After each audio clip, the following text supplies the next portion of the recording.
Hello, good morning students. स्वागत है triple S agriculture की ऑनलाइन क्लासेस में। पढ़ते हैं ESDM का नेक्स्ट टॉपिक, जिसका नेम आज जो हम स्टडी कर रहे हैं वो ऑक्सीजन साइकिल एंड जो नेक्स्ट हमारा साइकिल होएगा वो है फास्फोर साइकिल। यानी कि आज के टॉपिक में जो हमारे यानी कि मेन हेडिंग है वो है oxygen cycle and phosphor cycle.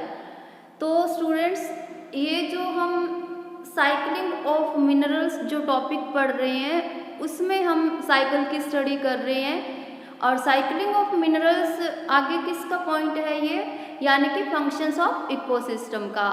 यानी कि जो हमारा मेन टॉपिक है वो है फंक्शंस ऑफ इकोसिस्टम, पारिस्थितिकी तंत्र के कार्य। मैं जो भी आपको आगे टॉपिक स्टार्ट करवाती हूँ तब भी आपको याद दिलाती हूँ कि ये जो टॉपिक है या ये जो हेडिंग है, ये जो पॉइंट है वो फंक्शंस ऑफ इकोसिस्टम है। यानी कि फंक्शंस ऑफ इकोसिस्टम में हमने 4 पॉइंट्स पढ़े हैं या 4 पॉइंट्स के अकॉर्डिंग हम पूरा कर रहे हैं फंक्शंस ऑफ इकोसिस्टम को, जिसमें हमने फूड चेन यानी कि खाद्य श्रृंखला पढ़ी, इकोलॉजिकल पिरामिड्स पढ़ लिए, हमने एनर्जी फ्लो पढ़ा और लास्ट जो टॉपिक है साइक्लिंग ऑफ मिनरल्स ये चल रहा है स्टूडेंट्स। तो इसमें जो हमारा साइक्लिंग ऑफ मिनरल्स है उसमें हमने खनिजों का चक्रीकरण, खनिजों के चक्रीकरण में जो एग्जाम्पल मैंने आपको दिए थे कि इसमें हम कार्बन साइकिल की स्टडी करेंगे, ऑक्सीजन साइकिल की स्टडी करेंगे, फास्फोर साइकिल की स्टडी करेंगे और नाइट्रोजन साइकिल की स्टडी करेंगे। तो स्टूडेंट्स, हमने कार्बन साइकिल की स्टडी कर ली, नाइट्रोजन साइकिल की स्टडी कर ली। आज जो नेक्स्ट जो साइकिल का एग्जाम्पल है वो है oxygen cycle and phosphorus cycle. पढ़ते हैं ऑक्सीजन एंड फास्फोर साइकिल के बारे में। स्टूडेंट्स, डायग्राम आपको नजर आ रहे होंगे बोर्ड पे बने हुए हैं, ऑक्सीजन साइकिल और फास्फोर साइकिल। तो स्टूडेंट्स, फर्स्ट ऑफ ऑल हम बात करेंगे ऑक्सीजन साइकिल की। क्या होता है ऑक्सीजन साइकिल, कैसे हमें यानी कि इसको पूरा करना है, इसके लिए हमने सबसे पहले ये माइंड में रखना है, ये आपको ध्यान है कि जो एटमॉस्फेरिक ऑक्सीजन होती है यानी कि वायुमंडल में जो ऑक्सीजन प्रेजेंट होती है उसकी मात्रा का आपको पता होना चाहिए। वायुमंडल में 21% यानी कि 21% ऑक्सीजन पाई जाती है। वायुमंडल में या एटमॉस्फेरिक ऑक्सीजन की मात्रा कितनी है, 21 या फिर 21% ऑक्सीजन प्रेजेंट होती है। इस एटमॉस्फेरिक ऑक्सीजन का उपयोग सभी जीव जंतु करते हैं श्वसन की क्रिया में, ठीक है। यानी कि जीव जंतुओं में आ जाती है ये एटमॉस्फेरिक ऑक्सीजन, एनिमल्स या जीव जंतु इस ऑक्सीजन का उपयोग करते हैं। नेक्स्ट, एनिमल्स या जीव जंतुओं के श्वसन की क्रिया के द्वारा ये जो ऑक्सीजन होती है उसको वाटर और CO2 के फॉर्म में आगे भेज दिया जाता है। यानी कि आगे का मतलब वाटर और CO2 के फॉर्म में ये ऑक्सीजन प्लांट्स में चली जाती है, ठीक है। नेक्स्ट, वाटर और CO2 को हम ऐसे भी कह सकते हैं कि प्लांट्स हैं वो CO2 को फोटोसिंथेसिस की क्रिया के द्वारा ग्रहण करते हैं। प्लांट्स CO2 को फोटोसिंथेसिस की क्रिया के द्वारा ग्रहण कर लेते हैं। नेक्स्ट, प्लांट्स का जब किसी प्रकार का डेथ होता है या डिके आता है इनमें, तो ये जो ऑक्सीजन होती हैं वो वापस एटमॉस्फेयर में चली जाती है, ठीक है, वातावरण में चली जाती है। अब यहाँ पे ग्लूकोज का मॉलिक्यूल है, ग्लूकोज यानी कि एक तरीके की एनर्जी है ग्लूकोज या फिर भोजन है जिसको जीव जंतु ग्रहण करते हैं। जंतुओं से वाटर और CO2 के फॉर्म में ऑक्सीजन को आगे पहुंचा दिया जाता है और फिर इस CO2 का उपयोग फोटोसिंथेसिस की क्रिया के द्वारा प्लांट्स करते हैं और प्लांट्स से फिर ऑक्सीजन एटमॉस्फेयर में छोड़ दी जाती है। इस प्रकार ये प्रोसीजर चलता रहता है। यानी कि फर्स्ट ऑफ ऑल ऑक्सीजन कहाँ प्रेजेंट थी? एनवायरनमेंट में, एटमॉस्फेयर में, वातावरण में।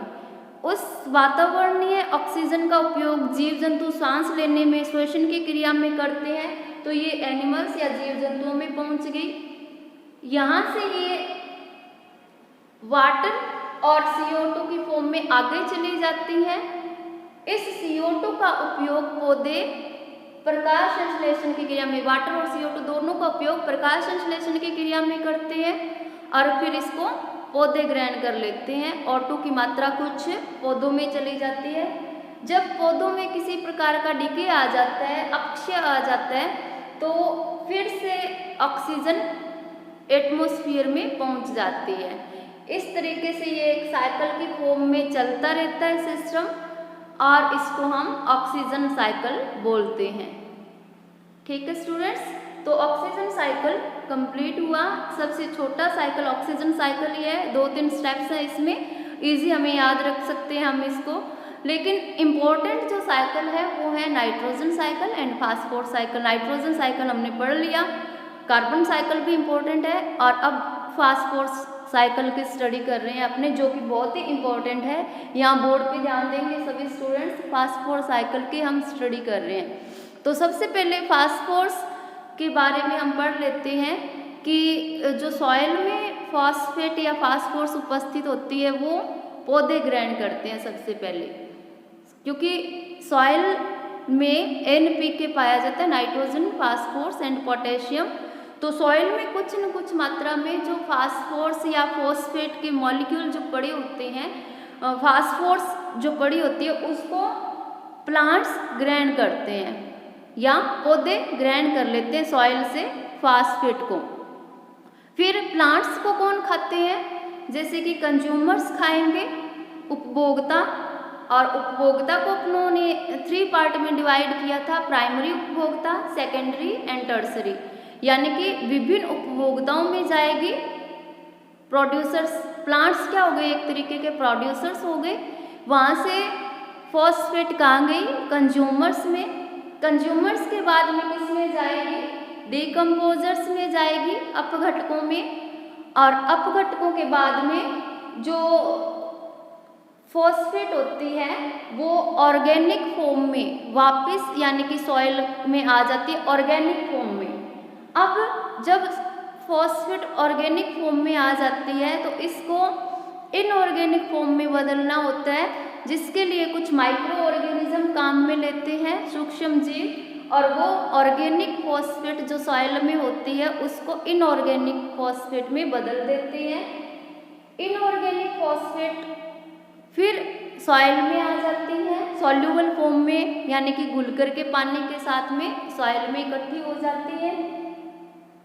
फिर इसको प्रोड्यूसर यूज कर सकते हैं वापस। यहाँ पे क्या होता है स्टूडेंट्स कि ये इनऑर्गेनिक जो फॉस्फेट होती है सॉइल में, वो इरोजन के द्वारा जो ओशन होते हैं, समुद्र होते हैं, उनमें अवसाद के रूप में जमा हो जाती है।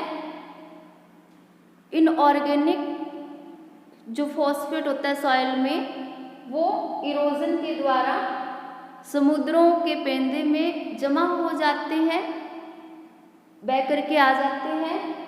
और जो सॉल्युबल फॉस्फेट होती है सॉइल में वो लीचिंग की क्रिया के द्वारा, निक्षालन द्वारा या वाटर के साथ रिस कर, सॉइल में जो भी फॉस्फेट पाई जाती है वो वाटर के साथ रिस कर समुद्रों में अवसाद के रूप में या महासागरों में इकट्ठी हो जाती हैं। नेक्स्ट, यहाँ से ये फॉस्फेट रॉक्स का निर्माण कर लेती है, जो समुद्रों के अंदर अवसाद के रूप में जो फॉस्फेट जमा हो गई है वो फॉस्फेट धीरे धीरे फॉस्फेटिक रॉक्स का फॉर्मेशन कर लेती है। फॉस्फेटिक रॉक्स में जब कभी भी वेदरिंग आती है तो वो इनऑर्गेनिक फॉर्म में फिर से सॉइल में चली जाती हैं। तो इस प्रकार फास्फोर साइकिल चलता रहता है।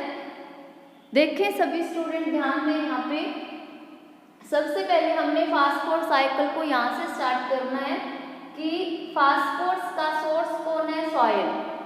फास्फोर्स किस में प्रेजेंट होती है? सॉइल में।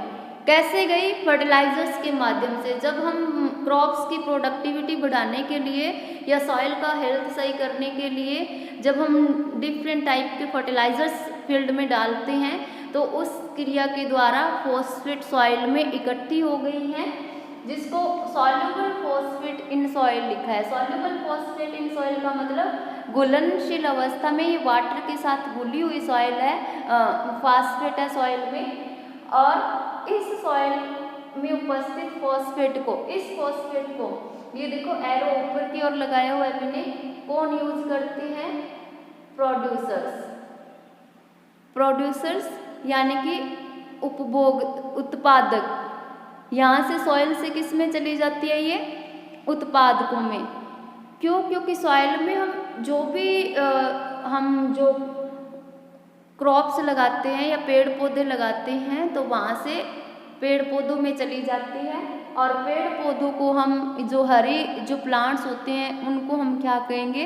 प्रोड्यूसर्स, उत्पादक। ये अपना भोजन खुद बनाते हैं। इन प्लांट्स को कौन खाएंगे? कंज्यूमर्स, यानी कि प्रोड्यूसर से काम पे चली गई फॉस्फेट कंज्यूमर्स में। प्रोड्यूसर्स के बाद में कंज्यूमर्स ने खाई तो ये हर्बीवोर्स हो गए फर्स्ट स्टेज पे, यानी कि पादपों को जिन्होंने खाया, यानी कि वो शाकाहारी है। शाकाहारी हैं तो वो हर्बीवोर्स कहलाए। आगे कंज्यूमर्स में चली गई, फिर वो कंज्यूमर्स के बाद में फिर कार्निवोर्स भी आ सकते हैं, क्योंकि कंज्यूमर 3 टाइप की हैं। कंज्यूमर्स का जब भी डेथ हो जाता है, उनमें किसी प्रकार का अपक्षय आ जाता है, क्षय हो जाता है, उनमें अपघटन आ जाता है, तो डेथ एंड डिके हो जाता है कंज्यूमर्स का, तो ये डीकम्पोजर्स में पहुंच जाती है, अपघटकों में चली जाती है। अपघटक क्या करते हैं कि जो फॉस्फेट होती है उसको ऑर्गेनिक फॉर्म में सॉइल में इकट्ठी कर देते हैं। ये देखो ऑर्गेनिक फॉस्फेट इन सॉइल लिखा हुआ है, इट मीन्स कार्बनिक फॉस्फेट सॉइल में है। कार्बनिक फॉर्म में, यानी कि ऑर्गेनिक फॉर्म में फॉस्फेट को सॉइल में इकट्ठा कर दिया। क्योंकि इसको ऑर्गेनिक फॉस्फेट को इनऑर्गेनिक में बदलना जरूरी है, तो इस प्रोसीजर के लिए माइक्रो ऑर्गेनिज्म कार्य करते हैं, सूक्ष्म जीव, और सूक्ष्म जीव कार्बनिक फॉस्फेट को अकार्बनिक फॉस्फेट में बदल देते हैं। यानी कि जो ऑर्गेनिक फॉस्फेट होती है सॉइल में, उसको इनऑर्गेनिक फॉर्म में बदलने का कार्य कौन करता है? Micro organism. यहाँ से इनऑर्गेनिक फॉस्फेट आ गई सॉइल में। आगे ये इनऑर्गेनिक फॉस्फेट क्या होती है? वाटर में घुल जाती है और सॉल्युबल फॉर्म में आकर के फिर से सॉइल में इकट्ठी हो जाती हैं। अब क्या होता है, ये फॉस्फेट जब सॉल्युबल फॉर्म में आ गई हैं, घुल गई हैं वाटर में, तो इसका क्या हो जाता है? लीचिंग होना स्टार्ट हो जाता है। ये रिसने लगती है, रिस करके कहाँ जाएगी? समुद्रों में अवसाद के रूप में या महासागरों ओशियंस में सेडिमेंट की फॉर्म में इकट्ठी हो जाएंगी। धीरे धीरे ये जो फॉस्फेटिक रॉक्स होती हैं उनका फॉर्मेशन करेंगी, और फॉस्फेटिक रॉक्स कभी उनमें जब भी वेदरिंग आएगी रॉक्स में, चट्टानों में क्या होगा? अपक्षय होगा, तो वो जो फॉस्फेट है वापस इनऑर्गेनिक फॉर्म में सॉइल में इकट्ठी हो जाती हैं। और जो इनऑर्गेनिक फॉर्म में सॉइल में इकट्ठी होती हैं फॉस्फेट, वो इरोजन के द्वारा भी ओशियंस में सेडिमेंट के रूप में इकट्ठी होती रहती हैं, डिपॉजिट होती रहती हैं। इस प्रकार ये प्रोसीजर चलता रहता है। यहाँ पे देखो प्रोड्यूसर्स का डेथ एंड डिके होने पर, यानी कि मृत्यु और क्षय होने पर डीकम्पोजर्स में भी सिद्धि आ सकती है फॉस्फेट। ठीक है, प्रोड्यूसर्स से सॉल्युबल सॉइल्स फॉस्फेट में इकट्ठी हो सकती है सॉइल में फॉस्फेट, और जो सॉइल में होती है वो प्रोड्यूसर्स में, ये आपस में एक्सचेंज करते रहते हैं फॉस्फेट को। यानी कि जो सॉइल में फॉस्फेट होती है वो प्रोड्यूसर्स में आती है, प्रोड्यूसर से ये फिर से सॉइल में इकट्ठी हो जाती हैं। इस प्रकार ये प्रोसीजर चलता रहता है, जिसको हम फास्फोर साइकिल के नाम से जानते हैं। शॉर्ट वे से हम कहें तो स्टूडेंट्स कि सबसे पहले हमने इमेजिन करना होता है कि फॉस्फेट का सोर्स कौन है। तो फॉस्फोरस है वो डिफरेंट यानी कि क्रियाओं के कारण फर्टिलाइजर्स के माध्यम से सॉइल में इकट्ठी होती हैं। तो सॉइल फॉस्फेट का सोर्स है। वहाँ से जो भी हम प्लांट्स होते हैं वो उनकी बॉडी में प्लांट्स में चली जाती है फॉस्फेट। प्लांट्स को जीव जंतु खाते हैं तो उनकी बॉडी में चली जाती है। जीव जंतुओं का जब मृत्यु हो जाती है तो वो डीकम्पोजर्स में चली जाती है। डीकम्पोजर्स होते हैं वो फॉस्फेट को ऑर्गेनिक फॉर्म में बदल देते हैं। फिर ऑर्गेनिक फॉर्म से माइक्रो ऑर्गेनिज्म जो होते हैं सूक्ष्म जीव वो फॉस्फेट को इनऑर्गेनिक फॉर्म में लाते हैं। और जब फॉस्फेट इनऑर्गेनिक फॉर्म में आ जाती है तो वाटर में घुल जाती हैं और सॉइल में फिर से इकट्ठी हो जाती हैं। सॉइल में फॉस्फेट आने के बाद में वो वाटर के साथ रिसकर यानी कि जो ओशियंस होते हैं उसमें जमा होने लगती है धीरे धीरे। और जो ओशियंस हैं वो एक दिन धीरे धीरे क्या करते हैं फॉस्फेटिक रॉक्स बनाते हैं। PO4 रॉक्स का मतलब फॉस्फेटिक रॉक्स। रॉक्स में जब कभी भी वेदरिंग आती है तो वो कहाँ चली जाती है इनऑर्गेनिक फॉर्म में सॉइल में इकट्ठी हो जाती हैं। इस प्रकार ये प्रोसीजर या सिस्टम बना रहता है जिसको हम फास्ट साइकिल के नाम से जानते हैं। तो स्टूडेंट्स आज का टॉपिक यानी कि जो हमारे साइकिल में बचे हुए थे वो ऑक्सीजन साइकिल था और फास्फोर साइकिल था जो कि हमारा पूरा हुआ। और इसके साथ साथ ही हमारा टॉपिक फंक्शंस ऑफ इकोसिस्टम भी कंप्लीट हो चुका है, जिसमें फर्स्ट हमने जो हमारी हेडिंग थी फंक्शंस ऑफ इकोसिस्टम में वो थी फूड चेन यानी कि खाद्य श्रृंखला। और जो सेकंड हमारा जो टॉपिक था वो था पिरामिड्स या इकोलॉजिकल पिरामिड्स भी हम कह देते हैं। और जो थर्ड टॉपिक था इसमें फंक्शंस ऑफ इकोसिस्टम में वो था एनर्जी फ्लो। एंड जो फोर्थ टॉपिक जो हमारा था वो था साइक्लिंग ऑफ मिनरल्स। जिसमें हमने 4 या 5 साइकिल पढ़े हैं। इनमें से फास्फोरस साइकिल बहुत ही इम्पोर्टेंट है स्टूडेंट्स, ये 100% आता ही है एग्जाम में। कार्बन साइकिल पढ़ा हमने, नाइट्रोजन साइकिल पढ़ा, ऑक्सीजन साइकिल पढ़ा एंड फास्फोर साइकिल पढ़ा। सल्फर साइकिल भी है जो कि कभी आया नहीं आपके एग्जाम में, तो इसलिए वो इतना ज़्यादा इम्पोर्टेंट नहीं है। तो आपको नाइट्रोजन एंड फास्फोर साइकिल को बहुत ही ध्यान से पढ़ना है। बाकी आप देख सकते हैं अपने जो भी नोट्स वगैरह हैं उनमें यानी कि बुक में अदर कहीं भी एनवायरनमेंट का सब्जेक्ट है ये, तो इससे रिलेटेड आपको कहीं भी मैटर मिल सकता है। तो आप कोई सल्फर साइकिल है जैसे उसको एक बार देख लें कि ये कैसे होता है, कौन सल्फर का सोर्स है। वैसे देखने की ज़रूरत ही नहीं, आपको फास्फोरस एंड नाइट्रोजन साइकिल ही आपके सिलेबस में है। तो ये टॉपिक कंप्लीट हुआ students. Thank you. Next topic पढ़ेंगे नेक्स्ट क्लास में। Thank you student.